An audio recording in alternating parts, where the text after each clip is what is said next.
Well, hey kitties, it's Retro Dad. I'm just out here burning, trying to clear up our yard debris.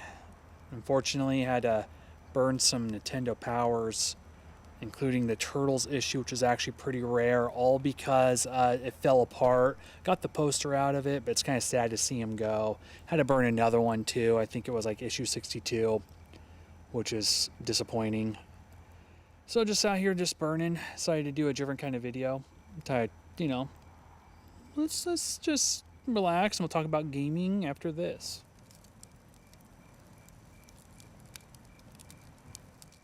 If you want more gaming and collecting content, don't forget to subscribe to stay in the know. It's been a long, crazy summer. Uh, the fact is that everything's shut down practically. I still gotta go do some game hunting. In fact, I have a game hunting video in the can. I just haven't been able to edit it yet. I'm gonna take a little bit of a hiatus while I work on that Game Boy series. I've been working non-stop on wrapping up part one. The hardware, I've already done that, but it's going to be combined into a single episode. It's going to be combined into like a 2.5, maybe 3 hours. I haven't timed it yet. There's some other stuff I got to record. There's going to be some extended clips, some new stuff. Mega Man 3 and 4 will both be there. I actually had to replay Mega Man 4 because I lost my notes in the move. I lost some games, but I also lost notes on a lot of the Game Boy series, including the wrestling games and including the Game and Watch. I did like one a while back, which was just like on the fly.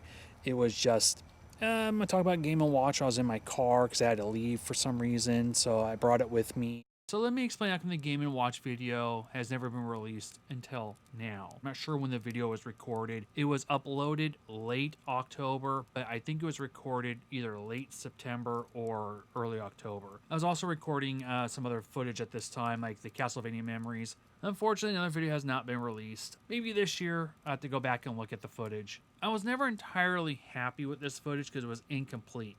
And I recently discovered why. I was like, well, how come I only talked about half the games? How come I didn't talk about Octopus? How come I didn't talk about Oil Panic? Well, my stomach was killing me during this shoot, and the battery died. So it was never complete. So I always wanted to go back and do it.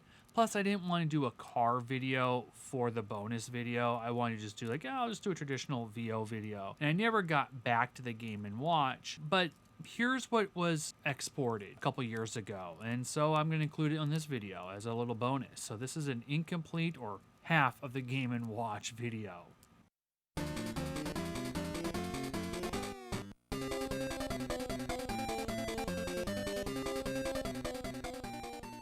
And one game I really didn't talk about in my Game Boy videos was Game & Watch.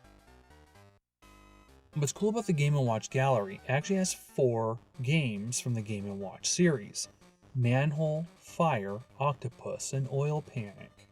You can play the originals, that are called Classic, or you can do the modern versions of them. Instead of the generic characters, you might have Yoshi or Toad.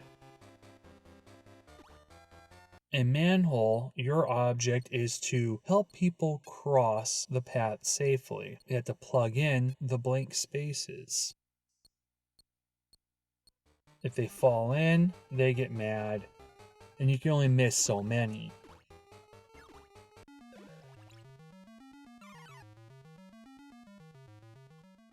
In Fire, people are hopping out of a burning building. And you, just like those old 1940s cartoons, have a stretcher and you help them bounce into an ambulance. You can only miss so many. In Modern, the castle's on fire and you help Toad hop across into a Toad caravan instead of an ambulance. Now the Game & Watch gallery isn't very much. I think it's about $2.50, sometimes even $1. And for 4 games, it's worth the price. Especially if you want to look at some real classic start for Nintendo from the Game & Watch point of view. Plus the game itself isn't bad for short bursts, and the game even includes hints.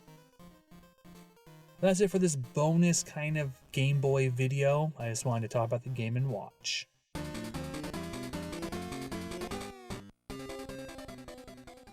What's cool about this Game Boy Pocket, it has this backlight. Let's talk about collecting. This is August 31st, and it's just crazy the summer went by so fast, and we've seen prices go insane.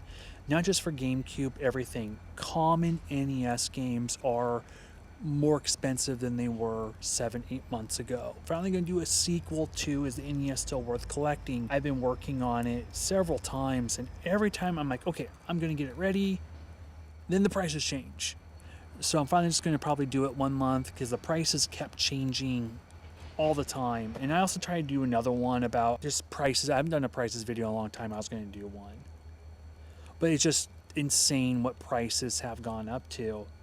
And there's no expos, unfortunately. And I'm actually sad that August rolled around and it was supposed to be the Portland Retro Expo and it didn't happen. Well, October is just around the corner and there will be no Portland Retro Expo. I don't even think the video game swap meet's going to happen in January, honestly. And it's just sad. PlayStation 5's coming out, the Series X for Xbox, and there might be a 4K Switch coming next year sometime. So it's a good time to be a gamer and a good time to collect, but it's really hard to find some of the stuff now. But more and more people are holding on to their stuff. They're not letting it go. And you're going to see prices, I think, continuing to increase at least for the next year. Maybe things will settle down in 2021, who knows, but just look at Little Samson, for example. It's almost $1,900. Good luck trying to find a Little Samson below $1,500 now. That's just an example on the NES side. The weird thing today, too, I discovered Bonk's Adventure is now worth more than Panic Restaurant.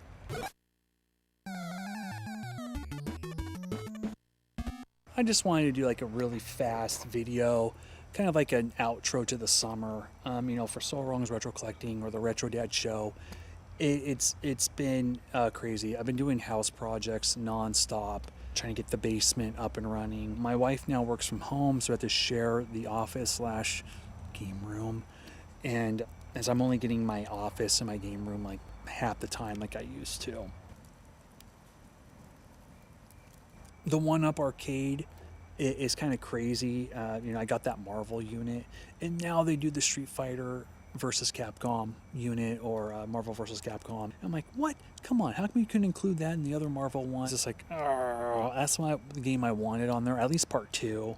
I haven't got the TurboGrafx Mini yet. It's something I'm thinking about still getting. I might wait till October. Price has really gone up on that too. There's also a handful of TurboGrafx games I still want to get. Notopia, Night Creatures, Pac-Land. And there was another one too. I just can't think of the name of it. I don't need that many games for the TurboGrafx 16. It's just really expensive to collect for that system. Will it continue to be, pricey? I think it will for a while because it's such a niche little thing, and some of the games are just really, really expensive. Haven't got any new NES games. The day I was going to get Ultima, the blue cart of Warriors of Destiny, there was actually one in the box, and it was a pretty good deal.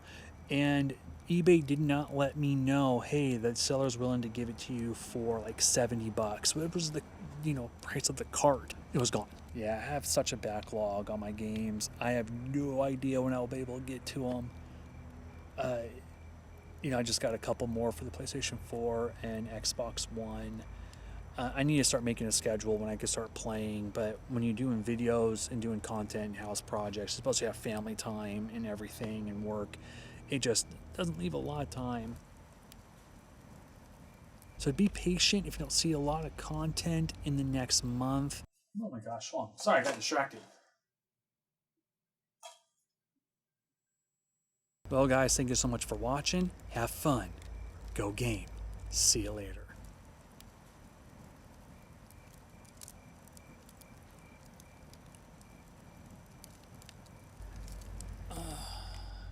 Beautiful night, though.